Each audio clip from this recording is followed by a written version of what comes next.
Welcome to Cougs on Cougs. It's week 39, Jake Oldroyd week. This is Jess. I'm Mary. Also, shout out to Jake because he opened his mission call last week and he is going to Chile.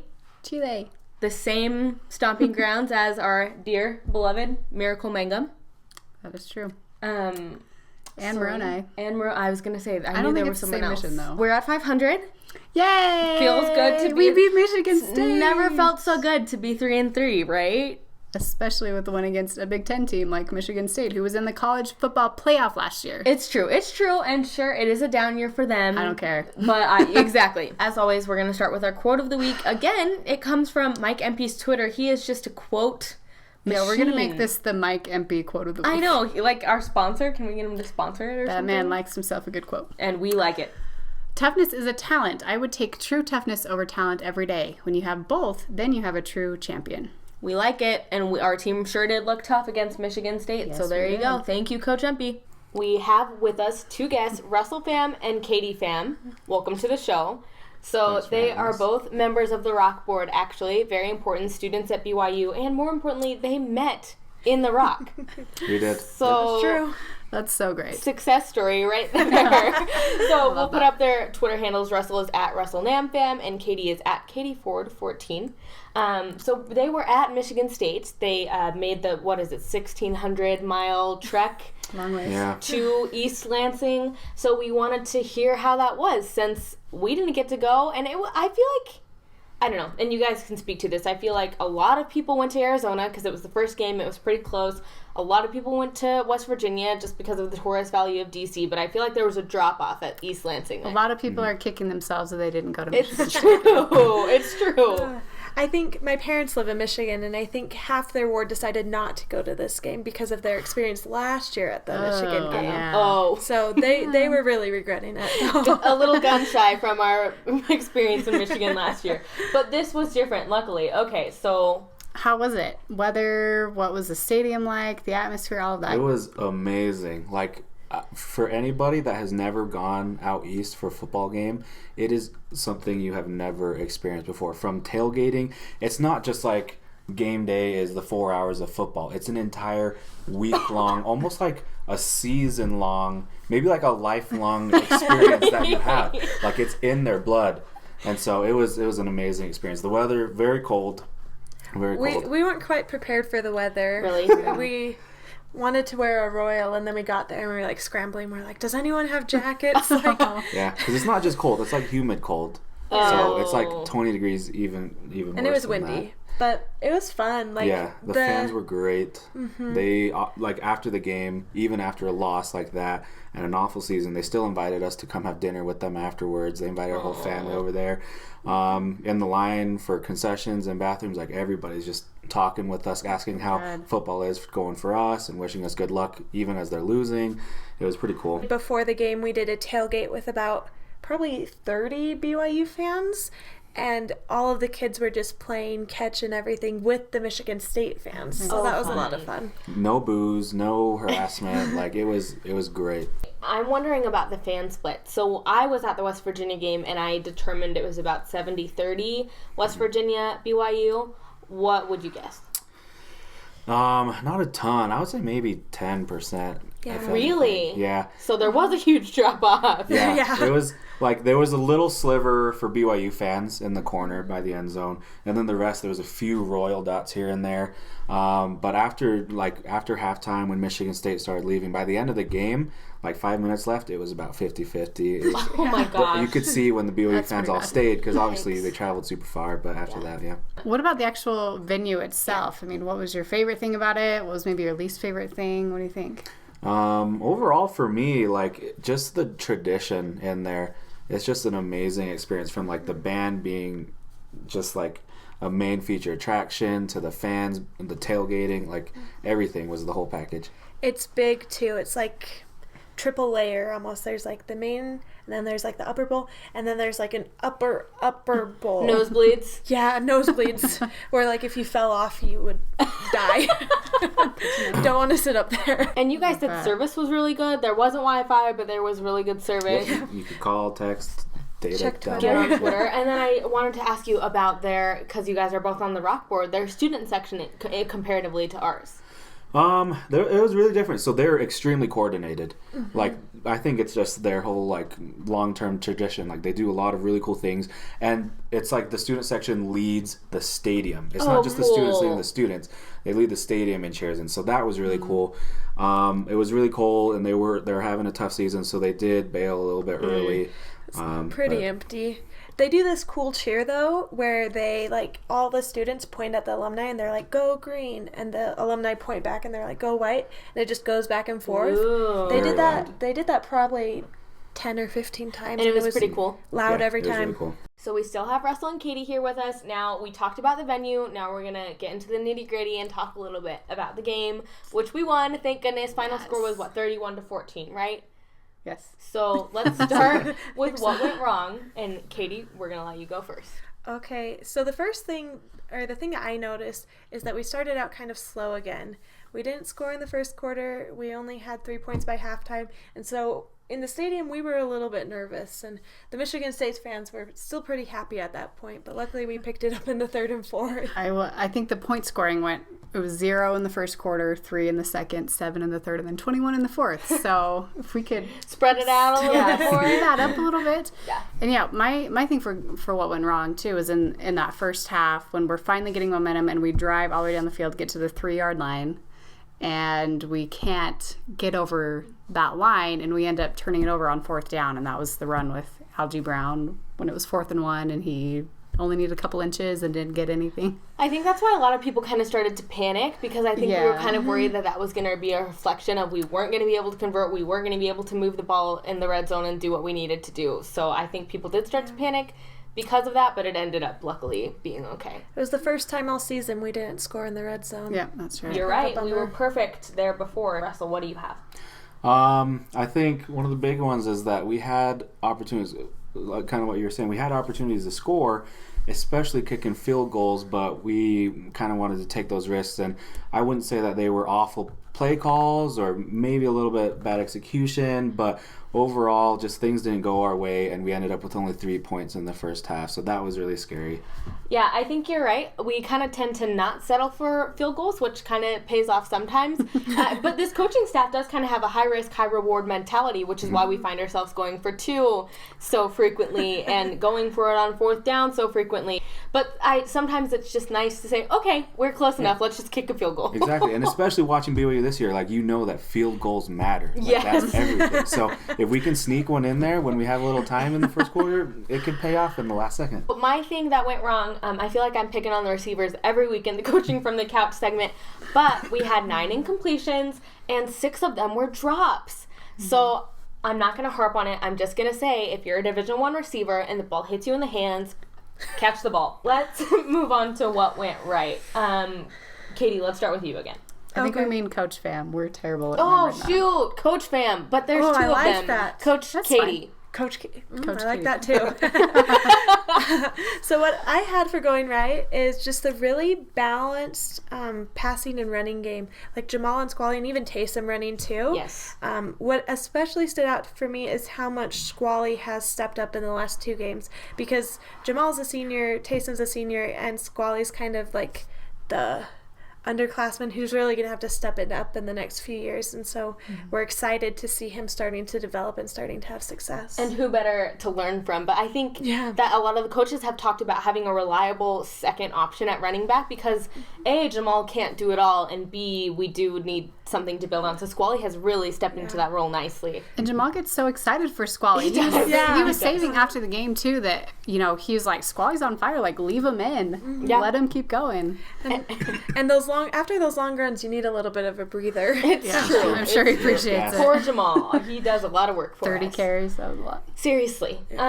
For mine, Sai Tautu. He killed it. So he got ejected for targeting last week and came in just for the second half this week. I think it was the first play of the second half where he was either in on a sack or had a solo tackle. He ended up tying for leading tackler with Fred Warner. Sai had 6. Fred had 6. Sai only played 1/2 of football. And then Sai also had 3 solo tackles and 2 sacks. Like, okay, dude, welcome back. And with Butch gone, with our flashy knock you out middle linebacker being gone, we really needed someone to step up. And I feel like Cy has really been kind of filling that role nicely, making lots of noise. Yeah, he had a tackle for loss and a sack back to back, which was. That's what you need. Some good momentum for you. Yeah, for a guy that didn't play the first half, that was great. Coach Pham, Coach Russell. So mine, I noticed that there were no turnovers, and that is pretty big deal. I almost expected it, and when I found out that there were no turnovers, I'm like, what? Really? How that? And so I think that's just a manifestation over the offseason in the summer. Ty Detmer kind of begged us to like be patient with the team as he's working with these people in the new playbook and stuff. And, we watched it kind of unfold, and after Toledo, it kind of buckled down a little bit. And after Michigan State, like you could see the manifestations of people running their routes right, passes landing at the right places, the O-line getting the right blocks. Yeah. And so I think that was huge. The fact that we didn't turn anything over shows that we're really understanding our playbook and we're trusting our coaches. And maybe our luck's getting a little better. I think it was Ken, shout out to Ken, who pointed out that the Oliva Hefo did have a tipped pass, but it was not caught for an interception. It's the first one. We'll take it. Our luck's going up. For me, it was Taysom Hill, and especially second half Taysom Hill. I think we saw glimpses of it last week against Toledo, but the second half I thought was all Hill, and he made some really good decisions, good reads, picked up a lot of yards that we needed, some first downs, some third downs, and he, you saw him stiff-arming people and lowering his shoulder, and he was fired up on the field, getting his teammates fired up, and I thought that really helped turn things around, especially that first touchdown where we went up 10-3, I think that's sort of what turned the tide a little bit and got those guys on the team thinking, hey, we're going to win. We're going to do this. We did ask on Twitter for some coaches from the couch. We're all on Twitter during the games. Yeah. We got a few things. These first two, Coach Pham, you're a little closer. Do you want to read what Dustin said to us? Dustin said, what went right is the second half offense, and what needs to improve, the first half offense. Which we kind of touched on, right? Yeah, sounds like they improved it themselves to halftime. Okay, Coach Kitty, what did Ken O'Lantern have to add? Ken said that the first drive tackling went wrong, but the rest of the tackling for the game was the right part. I'm pretty sure he said we missed something like 5 on that touchdown drive of Michigan State's, and then in the second half we missed 2. So very poignant by Ken. Yeah. And then our friend Eric sent us a couple things too. Coach Tyler, do you want to read those? Yeah, so this is from Cougar Stats. So it said BYU's up to 210 yards rushing a game compared to 120 in a game last year. Thank you, Jamal Williams. And pro style offense. And it says BYU's 5.38 yards per run is the 21st highest in the nation. I'll take it. Yeah. Hey, that's way better than last year. So, there you go. Huge thank you to Katie and Russell Pham for coming on our show and sharing with us their experience at Michigan State. Yes. And also coaching from the couch with us. That was great. Speaking of thank you. Yes, speaking of thank yous. So, last week we were talking about some things that happened in the Toledo game that we were so happy about. Because grateful for. We were having panic attacks in the stands. So we were very grateful for certain things. We were talking about how funny it would be if we actually wrote thank you notes to certain players or people during that game. Yeah, we were going to thank Jonah for running his routes, but we took a more sarcastic tone with these, I think. Yeah, we did. But we just thought this would be fun. So we're going to write some thank you notes. Yes, it's inspired by Jimmy Fallon, of course, and it's not Friday, but we're going to do it anyway. That's right. So here we go. Cue the music, I guess. That's right. Okay. Thank you, some fans, for completely freaking out after every single play in the first half. We're sure that's really what helped the team turn it on in the second half. Amen. Oh my gosh. People were so bad on Twitter that first half. Do I need to I get it. It's Michigan State and all, and we only scored 3 points in the first half. But seriously, no thank you for your negativity. Signed, sealed, delivered. Thank you, newly completed Marriott Center Annex Gym, for finally correcting the travesty of players like Tyler Haas being thrown out of the RB gym for not having a wristband. Seriously. It's about dang time. Okay. That thing's not quite finished yet, but it should be soon. At least the gym is. Thank you, James the Mormon, for finding a way to take credit for our recent successes. But hey, it's only weird if it doesn't work. I'm telling you why. I guess I'm sure we'll maybe hear that that's on why. Friday. Homecoming, right? Yeah. Oh yeah, we'll hear it. All right.